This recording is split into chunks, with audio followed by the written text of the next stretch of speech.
Aleluia, levante, coloca a mão no seu coração e diga assim: eu abro meu coração. Fala com fé para receber a palavra de Deus. Diga assim: eu creio que eu sou terra boa e que a semente vai frutificar no meu coração. Amém, meus irmãos? Irmãos, nós estamos num tempo muito oportuno. Eu sinto o kairós de Deus sobre nós. Os irmãos sabem, eu não fico aqui com frase de efeito, simplesmente levantando vocês, levantando plateia. Esse não é o meu coração. Na verdade, nós somos uma família que tem crescido e vai crescer cada vez mais. E o Espírito tem falado no meu coração que esse ano Ele vai nos coroar. Nós temos semeado há muito tempo, mas coisas vão acontecer nesse ano. Mas eu estava aqui em cima na salinha agora buscando ao Senhor, e o Senhor falou comigo algo. Às vezes nós queremos, e eu sou assim também, nós somos muito imediatistas, às vezes muito com falta de paciência. Alguém aqui precisa de mais paciência? Meu Deus do céu, aleluia, oh Deus, obrigado, não estou só. A Rebeca falou que precisa para aguentar o TK, aleluia. Não está aqui, está enfermo, receba a cura em nome de Jesus, filho. Mas não adianta falar nossa geração, né? Adolescente, jovem de uma maneira geral, ansioso. Não quer esperar para casar, você não quer esperar, você não quer nem esperar o fast food ficar pronto, sim ou não? Se demorar muito o BK, você já está reclamando, é ou não é? Tem um irmão que eu fico desesperado de sair para comer com ele, porque toda vez, se ele for o primeiro que pede, quando chega o meu pedido, que eu sempre sou um dos últimos, ele já acabou de comer. Meu Deus, é um desespero, né? É um desespero, aquele negócio de... Alguém tem esse problema de ansiedade? Chega o prato e já devora. Aí você vai para o segundo prato, vai para o terceiro. Normalmente o gordo é assim, né? Por isso que ele fica gordo, porque ele come muito rápido. Entendeu? Falam como quem tem autoridade no assunto.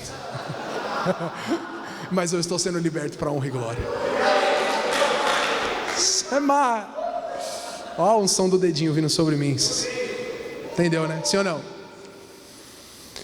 Mas o Senhor falou algo no meu coração, que esse ano nós já entramos na terra prometida. E não tem como o Senhor entuchar tudo de uma vez, os alvos e não sei o quê, porque Ele quer que a gente desfrute de tudo. Desfrute de tudo. Então, o legal do Senhor não é que você está com desejo de comer Big Taste ou Big Mac. Deus, ele não pega o Big Mac e enfia na sua boca assim, e você fica... Não é assim que Deus faz. Esses dias o Felipe 11h50 pediu miojo, e a gente queria só que ele dormisse. Aí eu fiz miojo para ele, aí eu comecei a enrolar o miojo no garfinho. Só que você sabe, o miojo ele é infinito quando você começa a enrolar ele. Ele é infinito. E aí ficou umas bolinhas, e você sabe, ele é uma criança de 2 anos, eu enfiava e ele ficava assim, ó. Aí ele quase vomitando, e eu come logo que eu quero dormir. Mas Deus não faz assim. Deus, Ele gosta, como num restaurante, à la carte poderoso, que eu não sei se já foi, mas se você não foi, Deus vai te levar para essas experiências. Que você chega, pede um menu da casa, e aí o garçom ele vai trazendo paulatinamente, ele vai trazendo... pausadamente, ele traz primeiro, ele traz o croquet de bacalhau. Aí você fala, tá, e o bagulho, quando vai chegar mesmo? Depois ele traz o alface de saladé. Depois ele traz o rocambole de presunté, entendeu? Então ele vem vindo pequenas porções. E aí quando chega no final, que ele já trouxe aquele petit gâteau. O que eu estou falando assim? Alguém tá com uma pedra.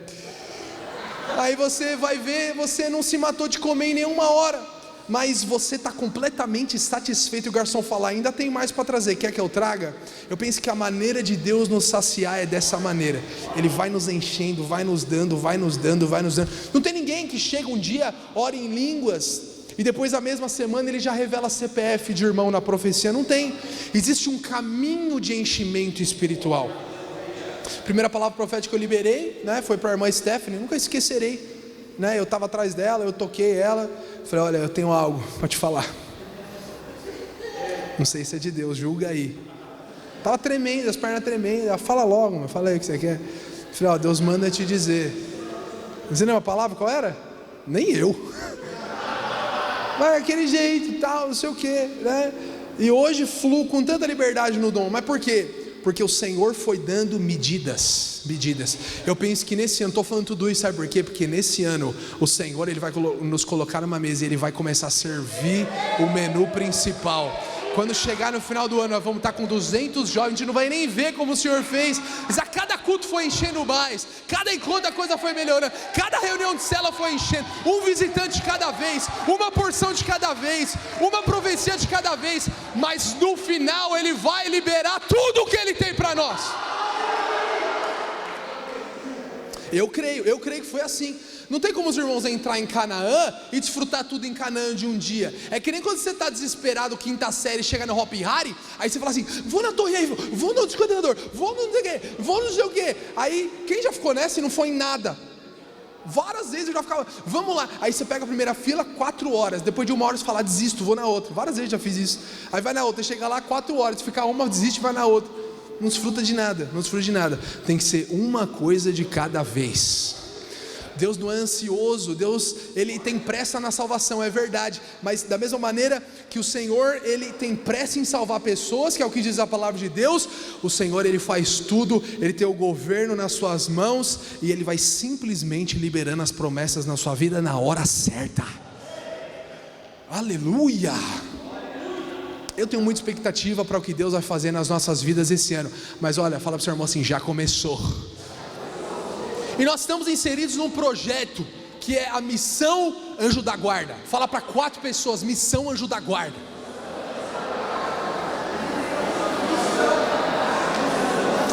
Olha para cá, nós ficamos 21 dias, ficamos 21 dias enfiados numa revelação agora eu me converti, agora, né, hoje está calor aqui, né? Tem 2 ar-condicionados que não estão funcionando, mas você vai ver o fogo que vai ficar aí no final.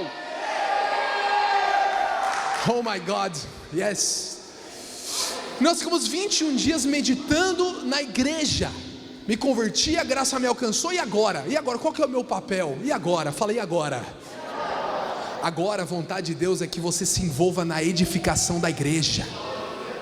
A vontade de Deus, cada crente foi chamado para cuidar de pelo menos de uma pessoa, para gerar pelo menos um filho para Deus. Quantos dizem amém? Amém. Teus irmãos foram chamados nesses dias para ser anfitriões de célula. Deus vai colocar um desejo no seu coração, filho, de abrir a tua casa para receber a igreja. Você sabe, o Espírito coloca aqui no meu coração agora. Tem gente aqui que você mora numa favela, num lugar ruim, e você fala, Mateus, tudo que eu queria é ser um anfitrião, mas eu não tenho nem coragem de falar, porque as pessoas não vão querer ir na minha casa. Deus vai mudar você de lá, filho. Deus vai te levar para uma casa top, só para você ser um anfitrião top. Vai ter uma sala gloriosa, 4 sofás, uma TV de 80 polegadas para a letra da célula ser poderosa. Vai ter um vinílico lá. Você não está recebendo não, né? Eu vou receber. Porque Deus te abençoa para você ser uma bênção. Deus coloca dinheiro na sua mão para você ser um ofertante. Deus dá uma casa para você abrir ela para a igreja. Tinha um desejo quando eu casei da minha casa ser um lugar da igreja. Os irmãos vivem lá, reunião lá, discipular toda hora, é um lugar para os irmãos. Quando eu fui fazer o projetinho ali, que eu mesmo fiz, a arquitetura, eu mesmo, arquiteto Mateus, designer, coisa do tipo, eu não tinha dinheiro, eu falei, eu não vou colocar TV na minha sala, porque minha sala vai ser um lugar de oração, é um lugar que as pessoas vão chegar aqui, não vai ter TV não, vai ter glória. Eu devo deixar a TV lá no final lá, aleluia. Você sabe que o meu avô, pai do pastor Sérgio, eu não sei muito bem o testemunho, mas eu sei por cima. Eles moravam numa casa modesta. Alguém já foi na casa do meu avô aqui? Levanta a mão para eu saber. Meu avô Nelson, poucos irmãos, mas é uma grande casa. O terreno lá, pai, deve ser o quê? Uns 15 por 40? Nossa, mas é o quê? Uns 15 de abertura pelo menos, né? É uns 15 por 35, um sobrado enorme, enorme. Mas você sabe que ele não tinha condição de comprar. E ele fez um voto com Deus. Não sei se um voto, ou ele falou com o Senhor, ele falou assim, Deus, se você me der milagrosamente essa casa, eu vou abrir a minha casa para receber a tua igreja. e eu nunca vou negar hospedar ninguém. Irmãos, milagrosamente, acho que ele pagou 1/3 do valor que era para pagar. 1/3, imagina uma casa de 1 milhão, ele pagou 300 mil. Foi um negócio assim, bizarro, que Deus abriu as portas, conectou, fez não sei o que. Mas irmãos, quem conhece sabe, está lá um testemunho fiel. Não sei se ele já recebeu 200, 250 pastores, gente que vem de outras, e vários ele nem conhece. Eu lembro quando a gente recebeu o Giovanni Si? Ficou aonde? Na casa do meu avô. Sabe, muitos irmãos, hoje ele não congrega mais com a gente, mas toda vez, precisa hospedar o fulano, precisa hospedar o missionário, precisa hospedar o não sei o que. Sabe, ele entendeu, Deus o abençoou grandemente, deu um patrimônio poderoso, deu uma suíte lá poderosa para ele com banheira. Para quê? Para ele ser um canal de Deus. Mas a vontade de Deus é que eu e você, nós sejamos um canal de Deus. Uma moça veio me entrevistar depois da ministração da conferência. Eu falei, como que foi para você ministrar 11 mil pessoas, 10 mil pessoas? Eu falei, olha, não tem nada mais gratificante na minha vida do que ser um canal. Eu nasci para ser um canal. Nós mesmos não somos nada, mas quando a gente percebe que Deus nos escolheu e Ele gosta de fazer assim, Ele é o rio, Ele é a água, Ele que é a saciedade, mas Ele utiliza você como meio para chegar em outras pessoas. Só quem já batizou alguém sabe o que é essa experiência. Você está lá com a pessoa na água. Alguém já experimentou isso? Levanta a sua mão. Você está lá, e aí a pessoa está na água, ela olha para você, ela fala assim, olha, eu estava indo para o inferno, Vitor, mas você foi um canal de Deus na minha vida. Eu lembro quando o Piscinato foi levantado, o líder de célula, né? Ele olhou para o Léo e ele falou assim, olha Léo, você foi um canal de Deus para eu estar aqui. Você foi um canal de Deus. Mas é recíproco, porque o Léo ganhou 2 prêmios no jantar de líderes do ano passado, mas eu achei aquilo de uma nobreza tão grande. E aí depois ele estava indo embora com um só. Eu dei 2 presentes, né, que eu achava que eu queria ganhar. Eu falei, você está esquecendo um dos presentes, filho? Ele falou, não, o outro eu dei para o Piscinato, porque sabe, eu não sou nada sem esse cara, ele é um canal de Deus na minha vida. Ou seja, Deus nos cria para a gente ser um canal de impacto em outras pessoas. Agora, você sabe, tem muitos irmãos que estão na igreja, mas não estão ainda sendo esse canal, ainda não se permitiram serem usados. Fala, mas Deus, eu quero ser um anjo da guarda. O que o anjo da guarda faz? O anjo da guarda é alguém que vai acompanhar uma pessoa nos primeiros passos de fé dela. Fala, Mateus, eu nunca trouxe ninguém. Então a sua primeira missão como anjo da guarda, que você vai se alistar hoje no exército de Deus, vai ser que você vai evangelizar e você vai trazer alguém para esse encontro, vai virar o seu filho e você vai cuidar dessa pessoa. Deus vai dar, para quem tem o desejo de ser um pai ou uma mãe espiritual, Deus vai confiar o verdadeiro tesouro na sua mão. Tem líder de célula aqui que está com 5, 7 pessoas, olha para cá, recebe o rema, vai ter uma explosão de ativação na sua célula, todo mundo quer ser anjo da guarda, todo mundo quer se envolver na edificação, a sua célula vai dobrar de tamanho até o final do ano, porque os irmãos vão se envolver na igreja. Mateus, preciso do quê? Eu preciso do quê para virar um anjo da guarda? Você precisa ter experimentado da água só. Você precisa ter provado do Senhor. A Bíblia fala que a samaritana, ela bebeu do Senhor numa conversa de talvez meia hora, 40 minutos ou menos, e incendiada, cheia da vida, ela entra naquela cidade, e a única coisa que ela sabia falar era o seguinte: venham ver esse homem que tem revelado tudo. Achei o Messias, se não é o Messias. Ela só tinha uma notícia para dar. Sabe, olha para cá, não depende da tua capacidade não, filho. Para ser anjo da guarda precisa saber Bíblia, você não precisa ter lido Bíblia nunca na tua vida. Para ser anjo da guarda precisa saber teologia, não precisa. Para ser anjo da guarda, não, você só precisa ter um coração disposto para ser usado por Deus. Cutuca alguém aí e fala, será que Deus está te chamando nesses dias?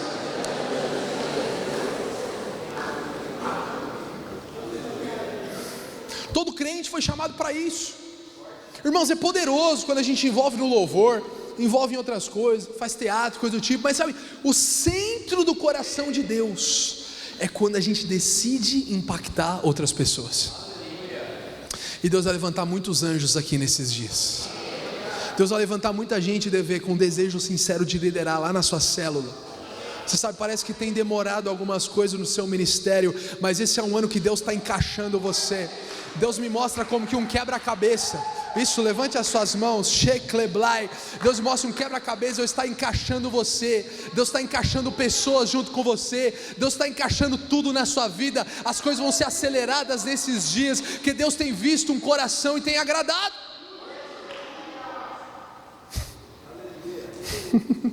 Aleluia, algo vai acontecer aqui nessa noite, eu creio. Porque não é possível, entendeu? Você saiu de um afiando o machado, você saiu de um 21 dias, aí você entrou numa conferência que Deus te envolveu numa glória, aí o culto passado de domingo foi aquele chúrias, e aí, será que Deus não está falando nada com você? Será que não tem um pinguinho de desejo aí? Tem! Eu sei que tem. Então você vai simplesmente, no apelo de hoje aqui, levantar suas mãos e falar: eis-me aqui, Senhor. Sou problemático, tenho isso, tenho aquilo, tenho outro, mas uma coisa eu creio, que eu sou profundamente amado. Eu sou justo, todo o pecado já foi removido da minha vida. E eu sei que eu já estou 100% qualificado. Amém, meus irmãos? Você sabe que teve um homem que entendeu isso, o apóstolo Paulo. Projeta para mim Atos 19. Você sabe que Atos 19, capítulo 1, isso fala ser um anjo da guarda, ser um líder de célula, levar alguém para o encontro com Deus. Isso fala de você levar o ambiente da presença para outras pessoas também. Deus não dá dele para você só para você. Deus não te dá de beber só para você beber e aí, como uma criança egoísta que fica, né? Não, que fica regulando, fica miguelando. Não. Deus te dá água para você beber e depois para você se tornar uma fonte. Você crê nisso? E você sabe que alguém que entendeu isso foi o apóstolo Paulo. Eu me alegro demais com esses núcleos que a gente está abrindo. Hoje eu estava na reunião, eu estava no discipulado com os irmãos, com os discipuladores, e aí o TK ele falou assim, mano, a gente precisa ver um jeito de trazer, quantos núcleos? São 15 núcleos, meu Deus do céu, a quantidade de núcleos vai passar a quantidade de células que a gente tem. Hoje tem reunião de núcleos, você precisa estar lá, vai ser aqui atrás? No aquário, não vai caber, a próxima tem que fazer aqui embaixo, não vai caber, vai ser muita gente querendo abrir núcleo, não vai dar. A Larissa abriu o núcleo, meu Deus do céu, e ela não falou aqui, mas o núcleo dela tem comunhão, merenda, arroz, feijão, mano, poder demais. O Rafael, não sei o que está acontecendo com esse menino, até 6 meses atrás, conheci ele há 4 anos, nunca tinha ouvido a voz dele. A sua voz é bonita, mano, a voz bonita. Você quer ministrar louvor? Não quer não, né? Quer só fazer núcleo. Deus vai encher aquele negócio lá. Deus vai te levantar esses dias de uma maneira estrondosa. Olha para esses caras, os dois juntos pesam 30 quilos, e os caras estão produzindo um arregaço no inferno, e você vai ficar olhando até quando, meu Deus do céu? Deus chama você! Eu creio. E o TK falou assim, a gente precisa arranjar um jeito de trazer todo mundo que está nos núcleos para o sabadão, para o encontro. Eu creio, nós vamos trazer. Mas você sabe que o que mais me alegra não é a gente nem trazer os caras, o que mais me alegra é ver você queimando por Jesus lá.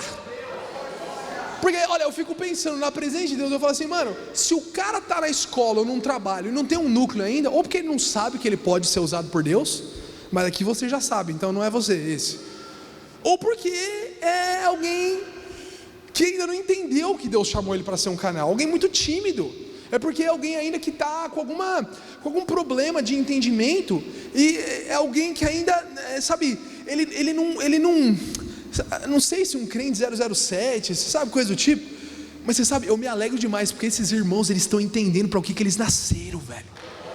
Eu nasci para onde eu chegar, a glória de Deus vai manifestar, aonde eu chegar, eu vou transbordar. Eu já falo em Atos 19, que eu já falei 40 vezes aqui, enquanto Apolo estava em Corinto, Paulo, atravessando as regiões altas, chegou a Éfeso. Qual que era o nome da cidade?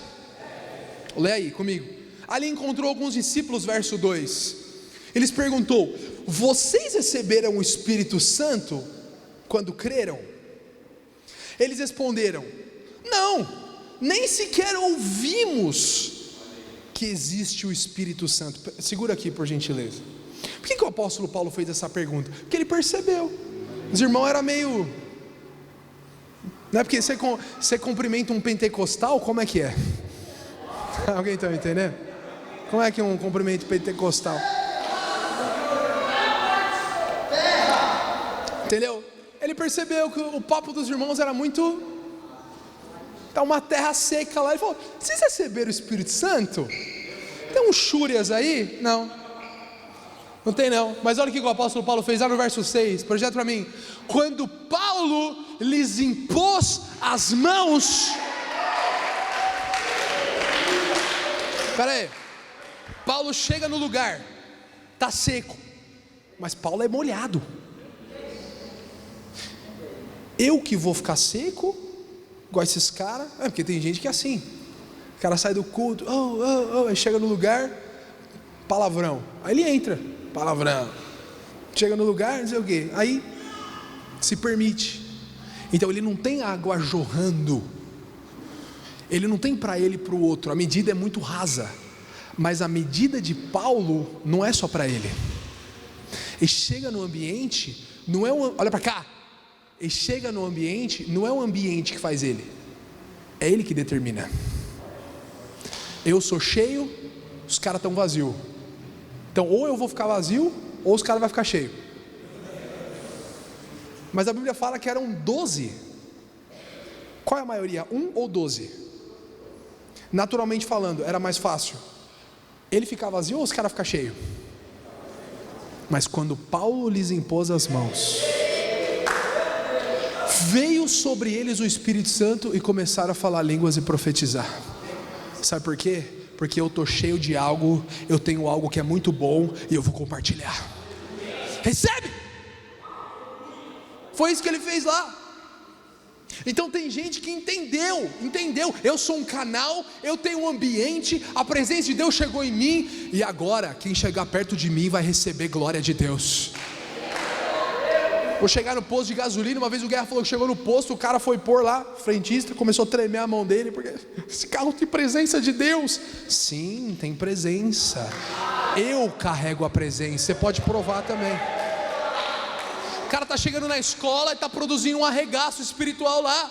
O que você carrega dentro de você? O que você tem? Olha, eu não sei muita coisa de teologia não, né? Eu só quero falar algo. Deus, Ele fez algo na minha vida e Ele me encheu da sua presença. E agora você quer receber também? Fecha teu olho aí e recebe. Um mover de salvação vai vir sobre nós, vai ser profundo. Eu creio, você vai ser ativado para carregar, para levar. Alguém está me entendendo? Mas o que impede as pessoas então de ser essa fonte? Porque ela não está transbordando, ela conhece pouco da presença de Deus. Mas você tem acesso à presença. Fala para o seu irmão, você tem acesso.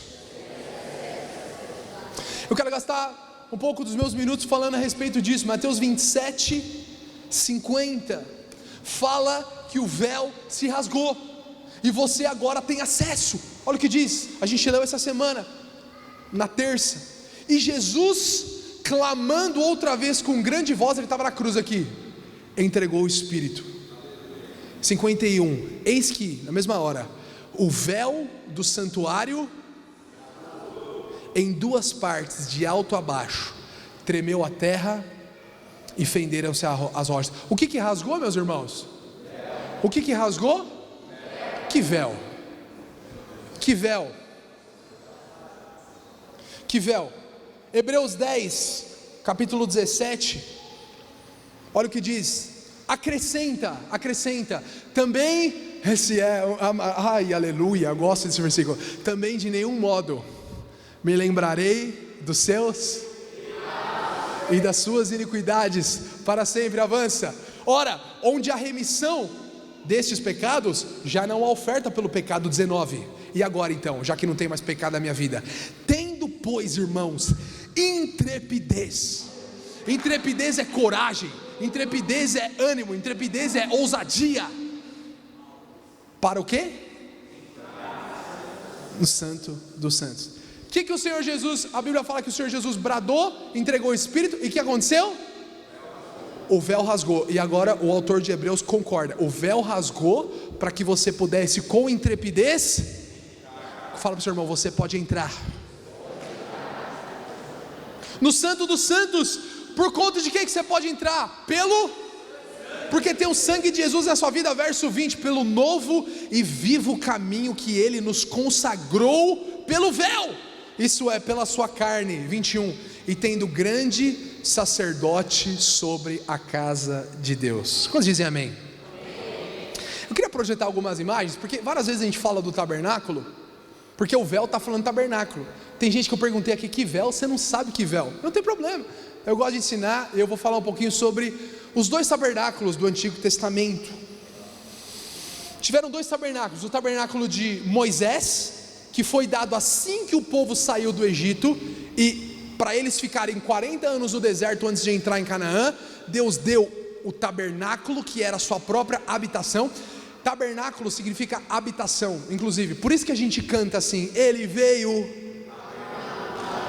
Eu gosto dessa letra dessa canção, porque Ele veio residir, Ele veio morar, Ele veio habitar, ok? No Antigo Testamento então, Deus habitava dentro de você? O que aconteceu com a minha voz aí, filho? Está mexendo? Está sobrando, você está mexendo alguma coisa aí. Olha, aleluia, parou. Então veja, no Antigo Testamento, Deus não habitava dentro, então Deus precisava de uma casa provisória. A vontade dele sempre foi habitar dentro. A vontade de Deus sempre foi que Adão e Eva comessem da árvore da vida e ele pudesse então habitar, porque a vida ali apontava para o próprio Espírito, a pessoa de Jesus. Mas o homem rejeitou essas coisas, então Deus teve que provisoriamente arrumar uma casa. E um tempo depois a Bíblia também fala do tabernáculo de Davi. Qual foi o primeiro que eu falei aqui para vocês? Fala mais alto, qual foi o primeiro? E depois teve um outro tabernáculo, tabernáculo de... Vamos ver um pouquinho do tabernáculo. Coloca a primeira imagem aí para mim, por gentileza. Esse era o tabernáculo de Moisés. Todas as partes aqui apontam para o Senhor Jesus, absolutamente todas. Inclusive o começo de Hebreus 10 fala que o Velho Testamento era uma sombra das realidades. Como assim, Mateus, uma sombra? Isso tudo aqui é uma sombra de Jesus. Então veja, está vendo aquele altar ali no meio, de onde está saindo uma fumaça? Não, primeiro de tudo, né? Você percebe que o tabernáculo, exatamente, o tabernáculo ele ficava no meio do povo. No meio do povo. Tinha povo ali a norte, a leste, a oeste, e no sul aqui também tinha gente. Inclusive, quando você olha de muito longe, pela escritura, a gente vê que até o desenho de como as tribos, se tivesse um zoom out aqui, se tivesse um drone que fosse mais longe, a gente ia ver o próprio formato de uma, era assim que o povo acampava, e Deus no meio. Agora, o tabernáculo ele tinha pelo menos 7 móveis. Quantos, meus irmãos? 7. Cada um aponta para o Senhor Jesus. Vou falar rapidamente. Primeiro é o altar de holocausto. Era esse altar aí com essas 4 subidas, essas 4 rampas que tinha. E isso tudo, essa parte de fora, você vê que ali tem a tenda, mas essa parte de fora a gente chama do que, meus irmãos? Os irmãos vão aprender, chamam de átrio. Fala átrio. É toda essa parte exterior. Ali podia chegar também pessoas nessa parte exterior. Então, o que acontecia todo dia? As pessoas vinham trazer as suas ofertas, para que Deus não ficasse zangada com elas. Todo dia tinha sacrifício de animal, todo dia, porque como o povo ainda estava debaixo do pecado, da lei do pecado, como ainda tinha pecado, como Cristo ainda não tinha, isso aqui é antes de Jesus, como não tinha sido removido o pecado ainda, para a ira de Deus ser aplacada, estou explicando de vocês de maneira bem simples. Então toda hora tinha sacrifício. Você vê animais chegando, nunca parava. Então esse altar de holocausto já aponta para o Senhor Jesus. Por quê? Porque na antiga aliança muitos sacrifícios foram feitos. Na cruz do Calvário um único sacrifício foi feito. O altar do holocausto aponta para a própria cruz. Quantos dizem amém? Mais para frente ali bem pequenininho mesmo, você vai ver que ali entrando no caminho para a tenda, tinha uma pia, e essa pia era uma pia de bronze. Então era usada para quê? O sacerdote, antes de ele entrar ali naquela parte fechada, essa pia tinha água, então ele molhava e lavava as suas mãos, porque a mão sujava, porque ele estava mexendo com o quê? com sangue, com sacrifício de animais. Então ele lavava as mãos e ele podia se enxergar ali também, porque a pia era de bronze. Isso na antiga aliança aponta para a condenação, porque quando o cara olhava, ele se via, aponta para a condenação. Na antiga aliança, o bronze também aponta para a condenação. Golias, ele era repleto de bronze, o bronze aponta para a condenação. Hoje, toda a condenação foi removida já da sua vida. E quando você olha hoje no espelho espiritual, você não se vê, você vê quem? Por quê? Porque você está dentro dele. Quantos estão me acompanhando aqui? Mas aí, se a gente entrar ali naquela tenda, avança a imagem para mim, a gente chega no lugar santo.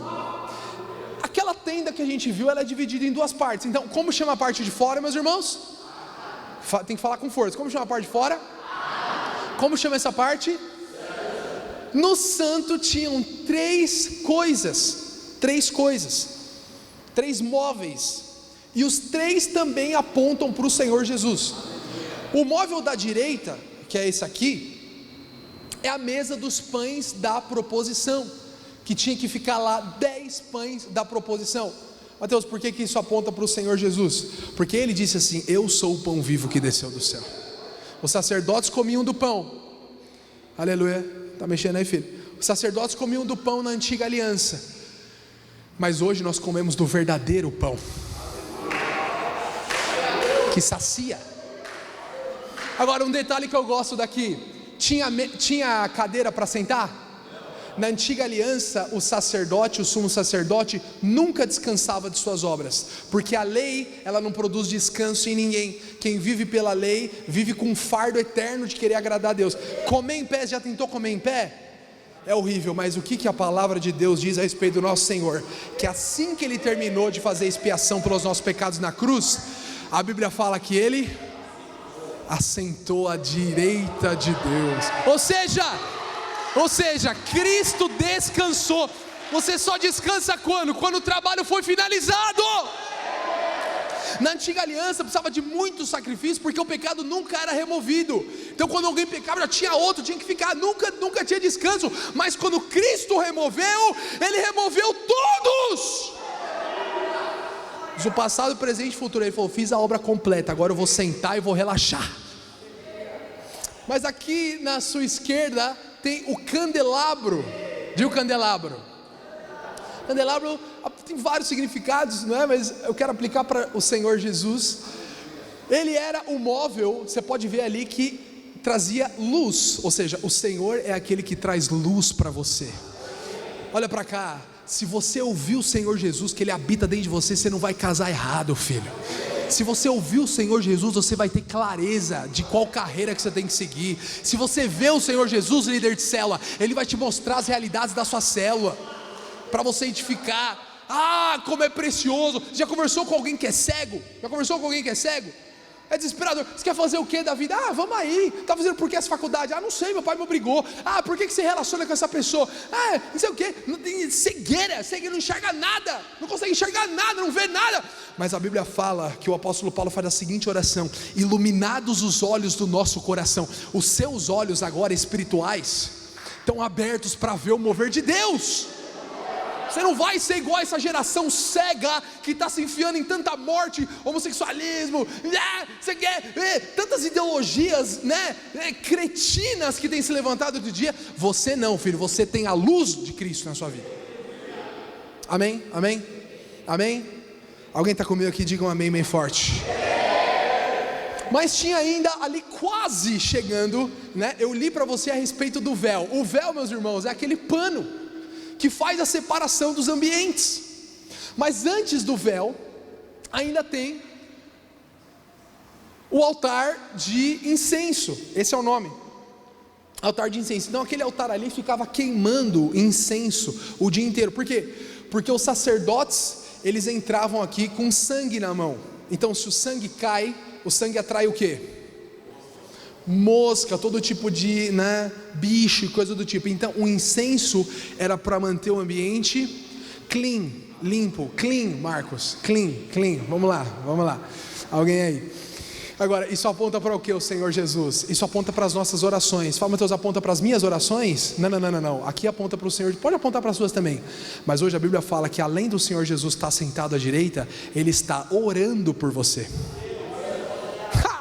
Meu Deus, é muita segurança na minha vida. Como que a sua vida vai dar errado, velho? O Senhor Jesus está orando, está intercedendo junto ao Pai pela sua vida. Eu falei, oh Deus, prepara algo ali para o piscinato, Pai. Aí o pai, você acha que o pai olha para o filho e fala o quê? Não, piscinato não. Você acha que é isso que ele faz?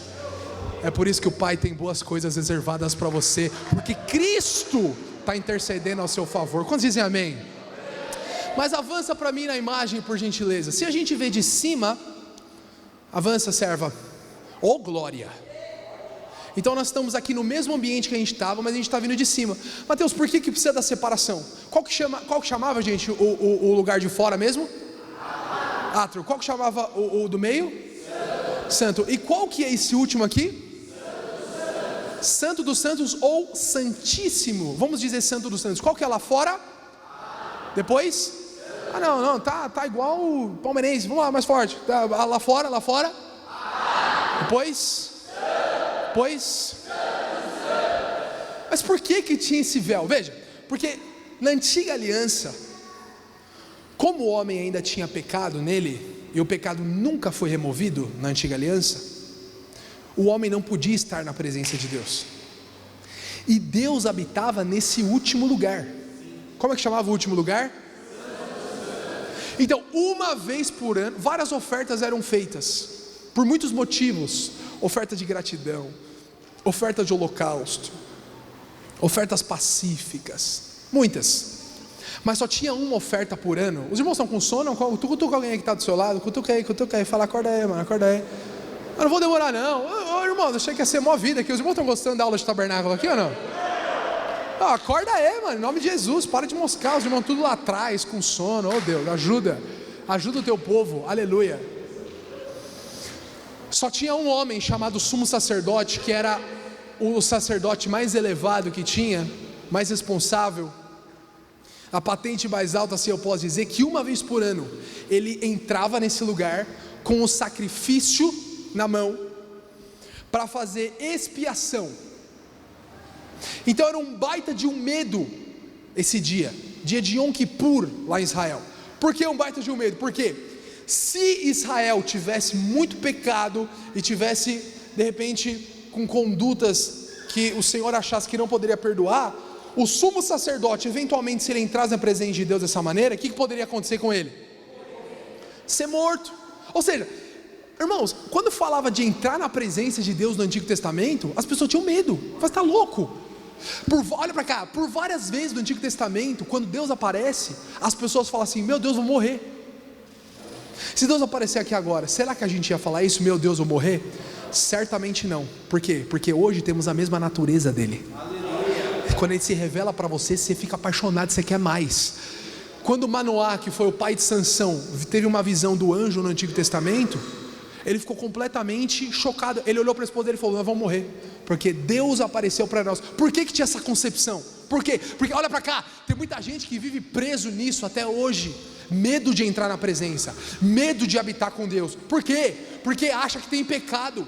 Se tiver pecado, filho, pode ter certeza, vai ser fulminado mesmo. Vai ser fulminado. Então, na antiga aliança, a presença de Deus era sinônimo de desespero, de desgraça, morrer, acabou. Por conta de Deus, porque Deus é mau? Não, porque o povo estava cheio de pecado. Pode dizer amém? Mas vamos ver um pouquinho mais do Santo dos Santos. Olha o que tinha lá.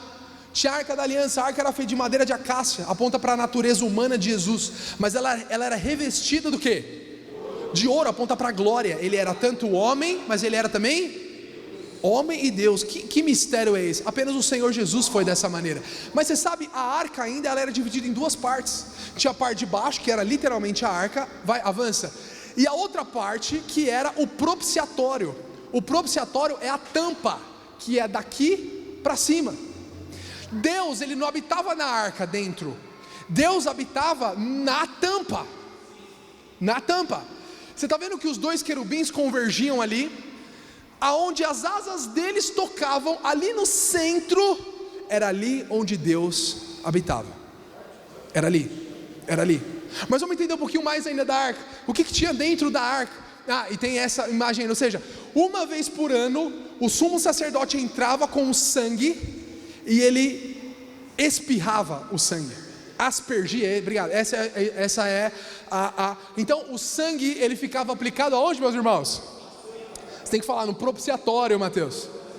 Propiciatório, no propiciatório, na tampa, aonde, igreja? No propiciatório. Avança mais uma, por gentileza. Mas veja, o que ficava dentro? O que ficava dentro da arca? Dentro da arca ficava três coisas pelo menos. Avança mais uma que está mais perto, a próxima imagem, por gentileza. Ficava o maná, que estava dentro desse pote de ouro aí, né? O maná, que é um símbolo do quê? Da desobediência, porque quando o homem recebeu o maná, ele reclamou. Era pão que caía do céu. Os irmãos acham que era gostoso, sim ou não? Se o pão da palácio já é bom, imagina o maná. Quantos querem comer maná aqui? Come então, pede para Deus que Ele joga. Mas aponta para a desobediência, para a reclamação do homem, para a ingratidão do homem. A segunda coisa que tinha era a vara de Arão. Essa vara, você vê que ela está com flor, mas na verdade ela era uma vara seca. Porque, não estou tentando explicar para você, mas teve um dia, uma época que os homens se rebelaram contra Moisés, e Deus teve que florescer uma vara para mostrar que a autoridade estava com ele. Então aponta também para a reclamação e para a rebeldia do homem, mas também aponta tudo para Cristo, porque Cristo é o maná e Cristo é a vara seca que floresceu. Ele morreu, mas ele também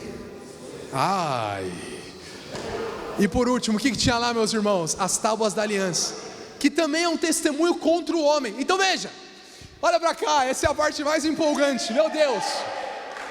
Avança para mim, por gentileza, avança para mim. Se tira a tampa, o que Deus vê? Pecado, reclamação, murmuração, rebeldia contra a autoridade. Se Deus olha para os mandamentos, Deus lembra o quê? Que você não comporta e não consegue. Se Deus avaliasse você com base no seu comportamento, com base no quanto que você respeita seu pai e tua mãe, que é a vara, e no tanto que você é grato pelo que chega na tua mão, você estava lascado, ele ia matar você. Mas graças a Deus pela tampa, porque Deus, Ele está em cima, no meio dos anjos. Volta lá para a imagem do sangue aspergido, olha para cá, volta lá para a imagem do sangue aspergido. Então, quando Deus aqui dos querubins olha, Ele não consegue ver o pecado, por quê? Porque tem um sangue que cobre.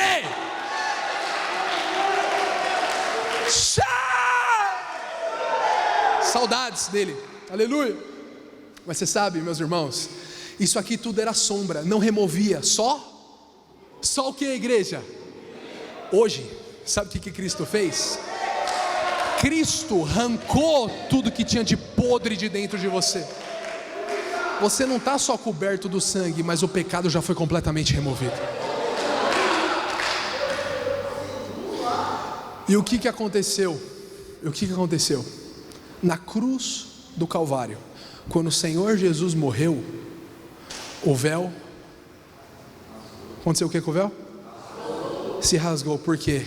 Hebreus 10, 19, para que hoje com intrepidez você pudesse entrar nesse lugar, você pudesse entrar na presença.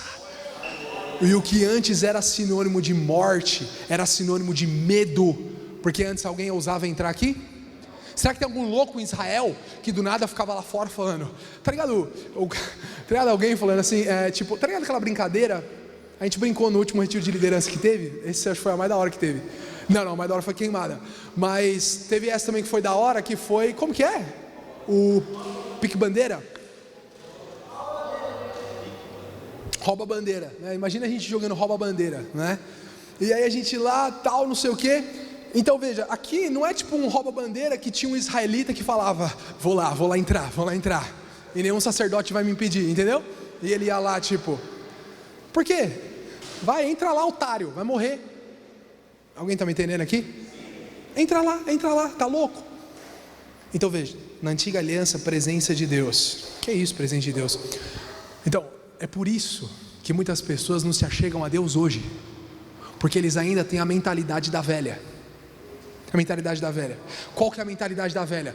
Projeta para mim, Hebreus 10:22, que era a continuação, mas eu já vou direto, depois a gente volta, para a última imagem. Aleluia. Hoje, antes a ordem era: afasta da presença de Deus, porque você não pode, você está cheio de pecado, filho, você está cheio de pecado, não dá.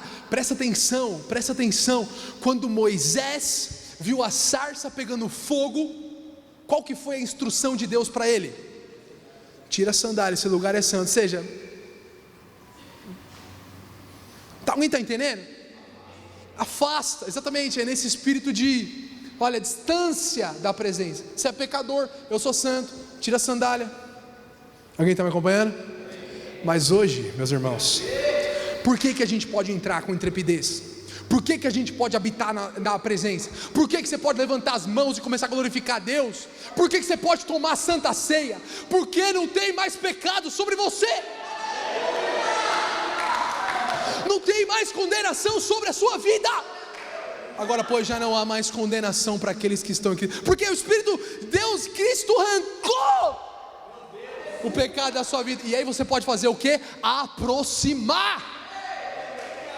Mas aproximar como? Com sincero coração, em plena certeza de fé. É isso aqui que eu quero falar, que a gente vai fechar. Lê comigo. Tem no o coração purificado do quê? Má consciência. Veja, o que é má consciência, meus irmãos? É uma mentalidade de condenação. A maioria dos filhos de Deus ainda vive com má consciência. O que é má consciência? Pensa o contrário do que Deus pensa a respeito dele. Deus perdoou o seu pecado, mas a má consciência fala o quê? Tem pecado na sua vida. Não na sua, você pensa como se fosse você pensando: tem pecado na minha vida. O João, eu não vou na célula porque eu estou em falta com Deus. Como está em falta com Deus? Acha um versículo para mim, mostra que na nova aliança, depois que você aceitou Jesus, que tem falta com Deus em alguma coisa. Tem, meus irmãos, ou não tem? Não tem, por quê? Porque Cristo já aperfeiçoou você. Esse mesmo capítulo de Hebreus fala que a obra de Cristo aperfeiçoou. A lei não conseguia aperfeiçoar ninguém, mas a obra consumada do Senhor Jesus te deixou completamente perfeito. Aos olhos de quem? Aos olhos de Deus. Mas a má consciência é pensar outras coisas. Deus tem bons planos para você. Quantos dizem amém? Amém. Quantos creem que Deus tem uma mina, um cara da hora para você casar? Amém. Quantos creem que Deus tem prosperidade para você? Amém. Mas a má consciência fala assim: por conta do teu pecado vai casar ruim. É verdade, a má consciência fala assim: fez o que você fez, vai virar pobre, vai empobrecer, a vida inteira pobre. Má consciência é uma expectativa de miséria e desgraça. Como é que você acorda de manhã? Você acorda de manhã esperando boas coisas do seu pai. Você acorda de manhã e você vai trabalhar e você fala assim: meu Deus, acho que hoje eu vou ser promovido. Cheiro, tem um cheiro aqui, é cheiro de picanha. Não vai vir do Lula não, vai vir do meu bolso, do meu trabalho. Tem cheiro aqui. Tem cheiro de prosperidade na minha vida. Você sente cheiro? Você sente cheiro de coisas boas vindo na sua direção? Sente, Vagnão? Mas quem anda, olha para cá, mas Bruneiras, quem ainda acha que está cheio de pecado, ele não pode ter boa consciência. Ele só tem o quê? Ele só tem o quê, gente? E quem está com má consciência, aproxima? Ele só quer afastar. Mas hoje, nesses dias você tem se aproximado. Aleluia. Tem gente aqui que eu sinto no meu espírito que você está com a vontade de Pedro, em João 21.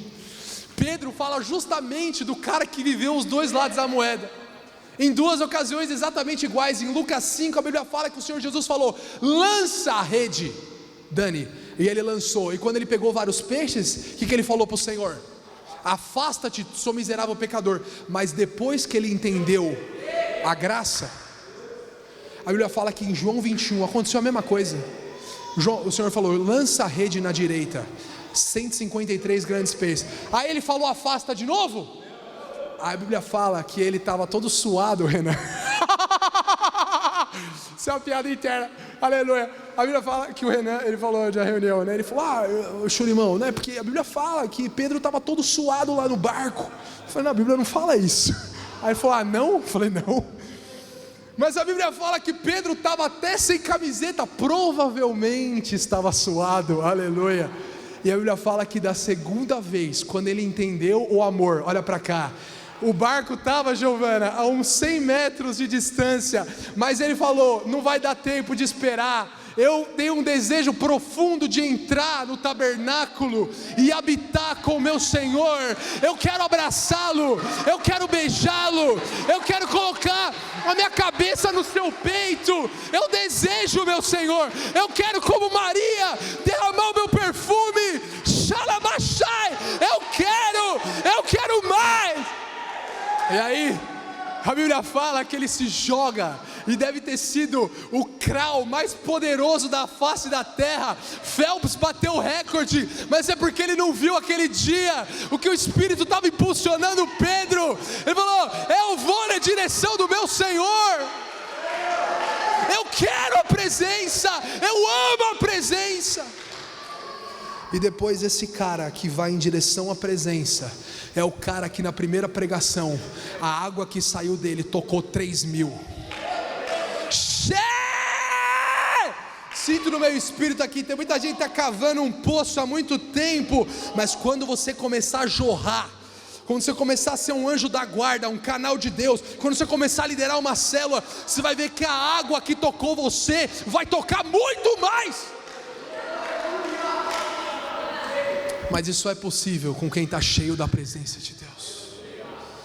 Mas tem uma profecia, eu vou encerrar com isso. Vem a banda, por favor. O tabernáculo de Moisés fala da condenação.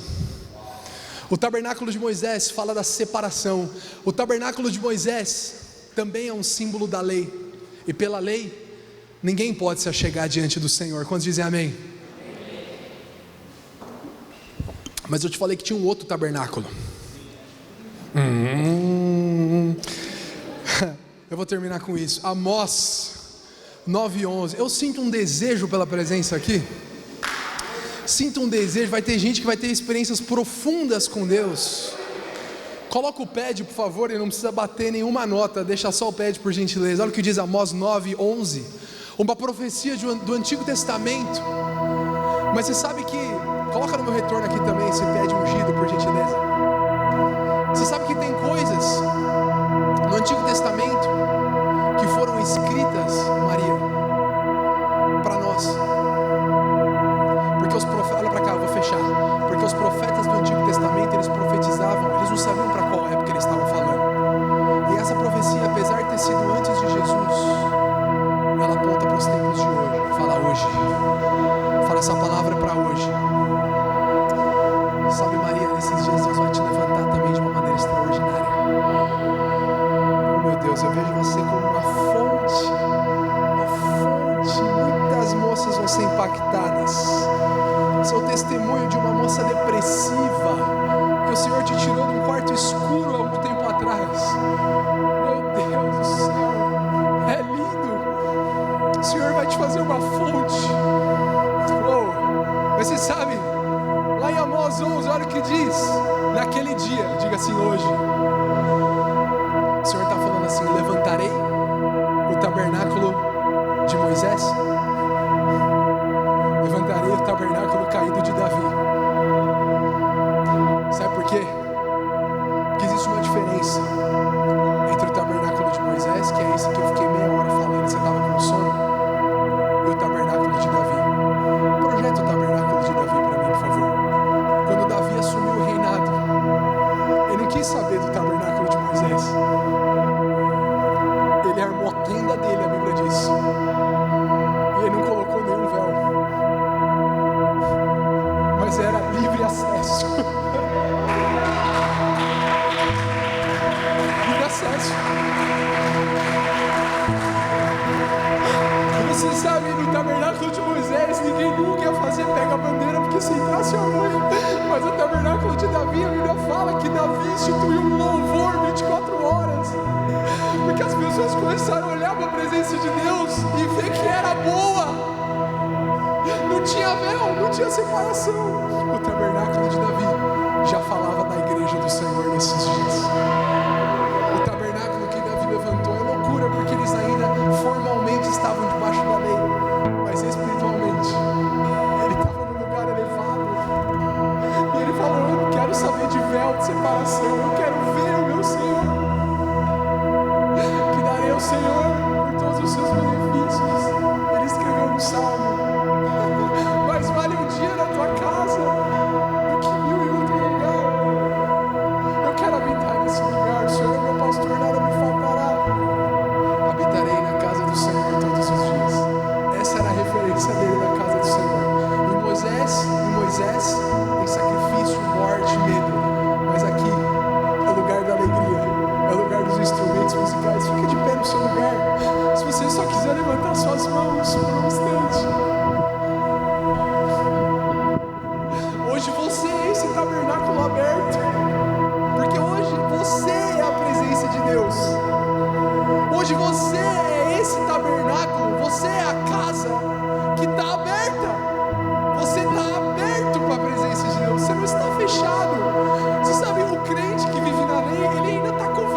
como Paulo, ele abre a sua vida para que outros vejam a presença dele e toquem no Senhor.